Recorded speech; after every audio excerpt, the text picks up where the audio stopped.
अस्सलाम वालेकुम नाज़रीन, आप यूट्यूब चैनल देख रहे हैं। मैं इमरान खान हूँ। आज़ाद कश्मीर की सूरत हाल बिगड़ती चली जा रही है। अब इसको बैनुल-अक़वामी मीडिया भी रिपोर्ट कर रहा है।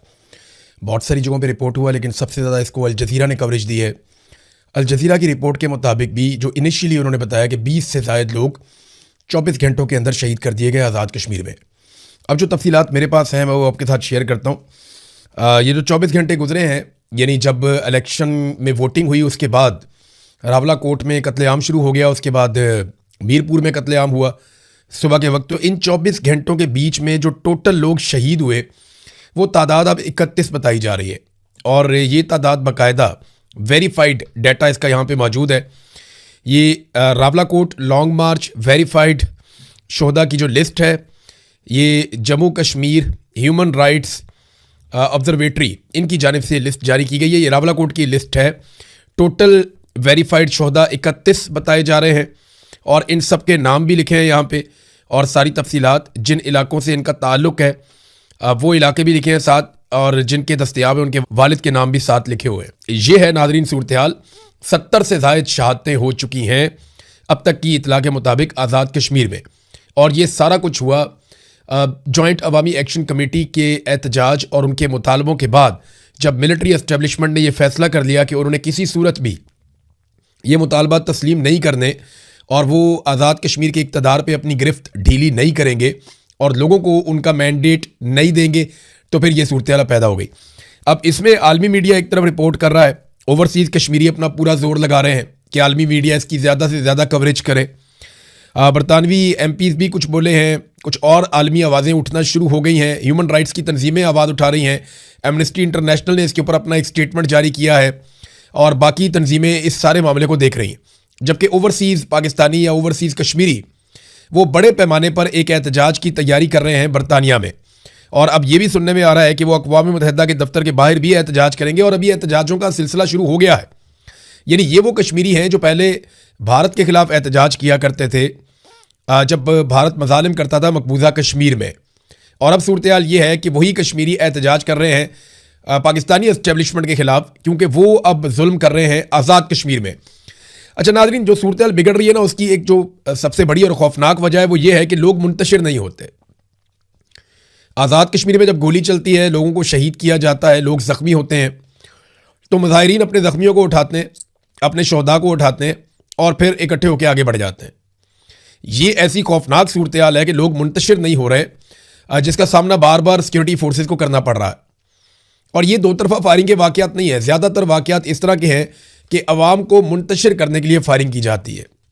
ज़्यादातर वाक़यात जो हैं वो दो तरफा फायरिंग की नहीं। हाँ, इक्का दुक्का वाक़यात ऐसे रिपोर्ट हुए हैं जहाँ पे दूसरी तरफ भी, क्योंकि कश्मीरियों के हर घर के अंदर वहाँ पे असला मौजूद है, जब आप किसी के घर वालों को मारते हैं या उनको ज़ख्मी करते हैं तो बाज़ लोग रिएक्ट कर जाते हैं, ये होता है। और बाज़ लोग जो हैं वो जज्बाती होते हैं, वो उस तरह का रिएक्शन देते हैं जिस तरह की उनकी सारी ज़िंदगी ट्रेनिंग हुई है।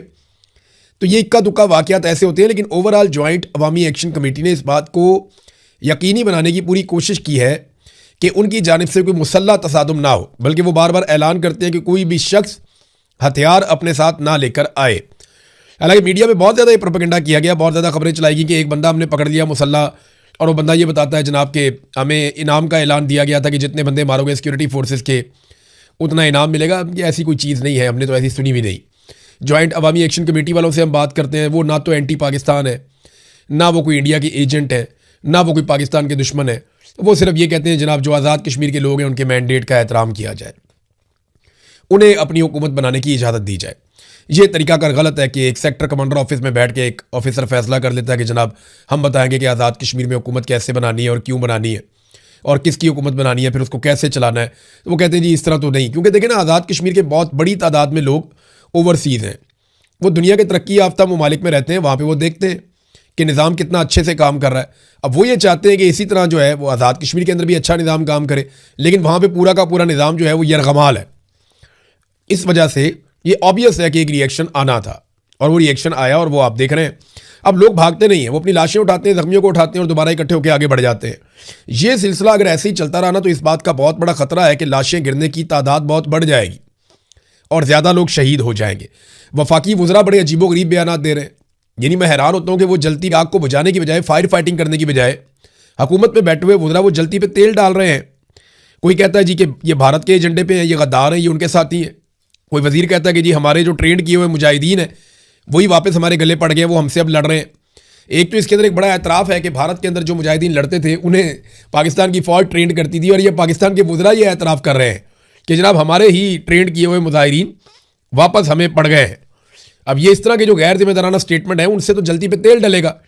अब नादरीन, इसमें जो लोग शहीद हुए उनमें एक इमाम मस्जिद शहीद हो गए, यानी उनका क्या कसूर था? एक इमाम मस्जिद है, वो नमाज़ पढ़ा रहे हैं वहाँ पे, वो भी नमाज़ पढ़ाते थे, वो भी शहीद हो गए। एक उस्ताद हैं मुअल्लिम, वो भी शहीद हो गए।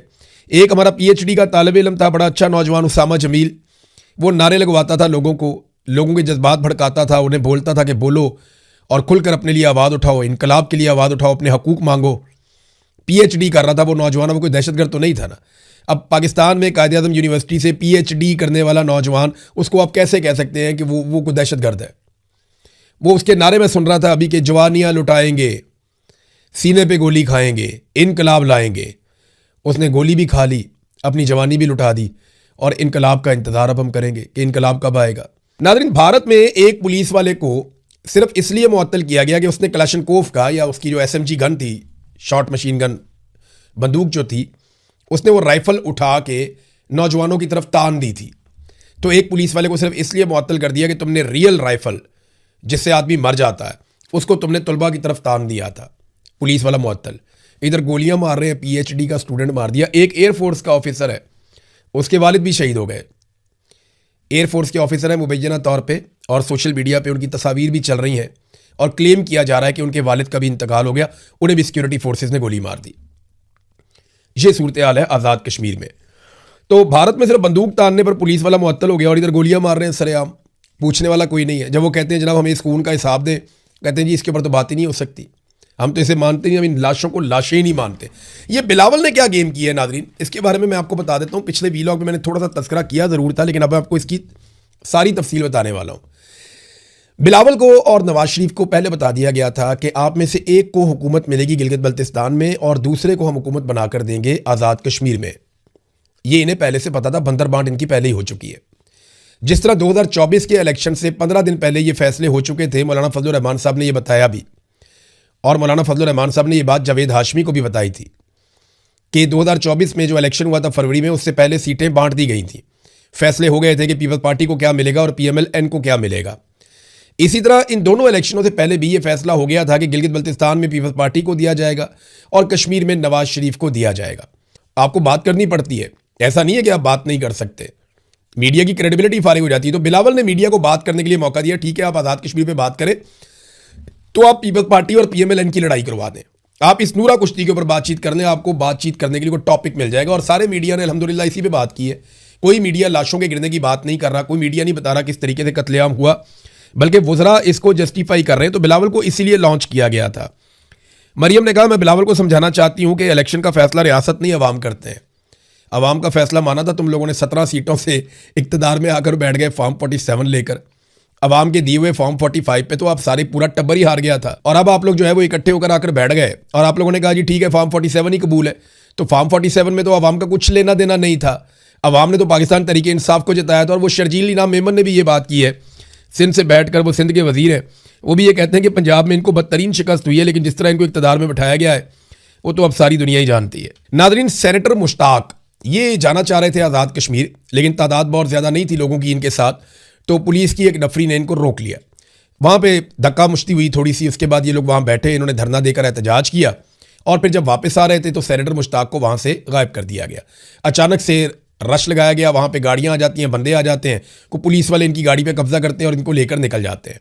उसके बाद से जब मैं ये वीलॉग रिकॉर्ड कर रहा हूँ तो अब तक तो सेनेटर मुश्ताक साहब का कुछ पता नहीं है। हो सकता है आने वाले चंद घंटों में आइडिया हो जाए कि उन्हें गिरफ्तार किया गया है या गायब कर दिया गया है, तो ये सूरत हाल क्लियर हो जाएगी। याद रहे सेनेटर मुश्ताक को जो है वो इसराइल ने भी पकड़ लिया था 2 मरतबा। ये गए थे एहतजाज करने के लिए फ्रीडम फ्लोटेला के मिशन के साथ, लेकिन वहाँ पे इन्हें गिरफ्तार कर लिया गया था। नाज़रीन, बलूचिस्तान की सूरत हाल मैं आपको बार बार बताता रहता हूँ, अभी फिर सिचुएशन आप देख लीजिए कि 11 अफराद को मज़ीद खुशदार से अगवा कर दिया गया है बलूचिस्तान में, और बारखान में पुलिस के एक DSP को शहीद कर दिया गया है, जबकि उनके साथ कई और साथियों को ज़ख्मी कर दिया गया है। तो बलूचिस्तान के हालात बिल्कुल भी सरकार के कंट्रोल में नहीं आ रहे, जबकि जो चीज़ें कंट्रोल होनी चाहिए वो भी ये कंट्रोल नहीं करना चाहते। यानी पेट्रोलियम मसनूआत की कीमतें आलमी मंडी में 17 से 18% तक कम हो गई हैं। 17 से 18% तक कम होने का मतलब है कि पाकिस्तान की सरकार अगर लेवी वगैरह को कम ना भी करे, टैक्सेस वगैरह को कम ना भी करे, तो फिर भी इस वक्त 60 से 70 रुपए का रिलीफ आवाम को दिया जा सकता है। लेकिन जब कीमत बढ़ानी होती है तो रोजाना की बुनियाद पर 10 रुपए, 20 रुपए, 30 रुपए बढ़ा देते हैं। लेकिन जब कम होनी होती है तो कोशिश करते हैं कि आखिरी दम तक कम ना की जाए, जितना ज्यादा लोगों की जेबों से पैसा निचोड़ा जा सके वो पैसा निचोड़ा जाए। लिहाजा इसीलिए अभी तक पेट्रोलियम मसनूआत की कीमतें कम नहीं की जा रही, बल्कि थोड़ी थोड़ी करके लगातार बढ़ाई जा रही हैं। मुराद सईद ने एक वार्निंग जारी की है, वार्निंग मैं आपको पढ़ के सुना देता हूं।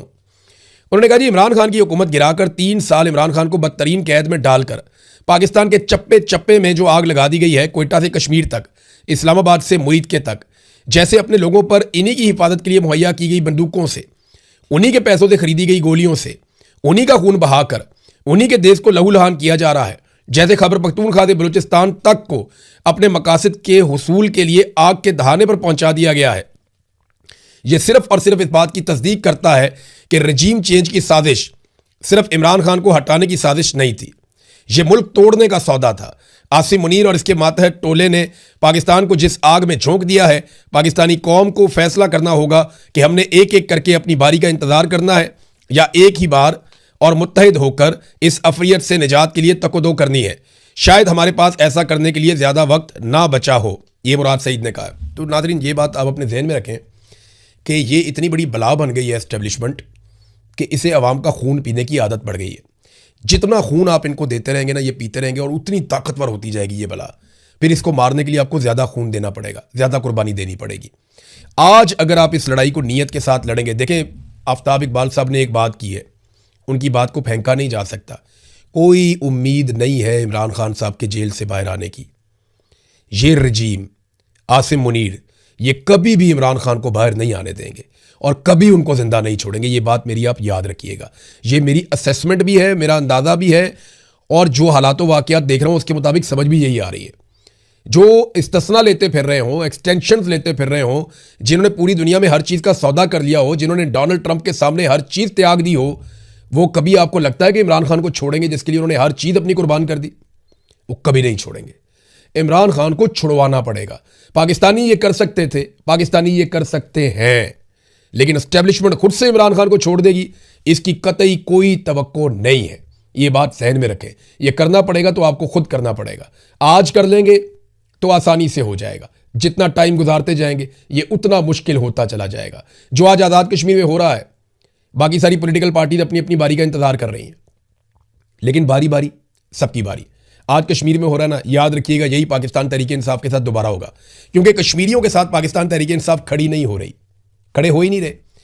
पाकिस्तान तहरीक इंसाफ है ना अपोजिशन जमात, उन्हें चाहिए था इस्लामाबाद में एक बहुत बड़ी रैली निकालते, उन्हें चाहिए था एक बहुत बड़ी रैली लेके अवाम की कश्मीर की तरफ चल पड़ते यकजहती के लिए। उन्हें चाहिए था कि वो कहते जी हम रोल प्ले करते हैं मुज़ाकरात का, और बिठाओ कश्मीरियों को हमारे साथ, वो भी हमारे भाई हैं, तुम भी हमारे भाई हो। वो किसी किस्म का रोल लेने के लिए तैयार ही नहीं है, डरे हुए हैं, सहमे हुए हैं। और अवाम जो है वो तो खुद से ये चीज़ें नहीं कर सकती ना, जो पॉलिटिकल लोग हैं वही आगे बढ़ते हैं। बहरहाल बारी बारी सबकी बारी। अब तक के लिए इतने, अपना ख्याल रखिएगा, अपने इस चैनल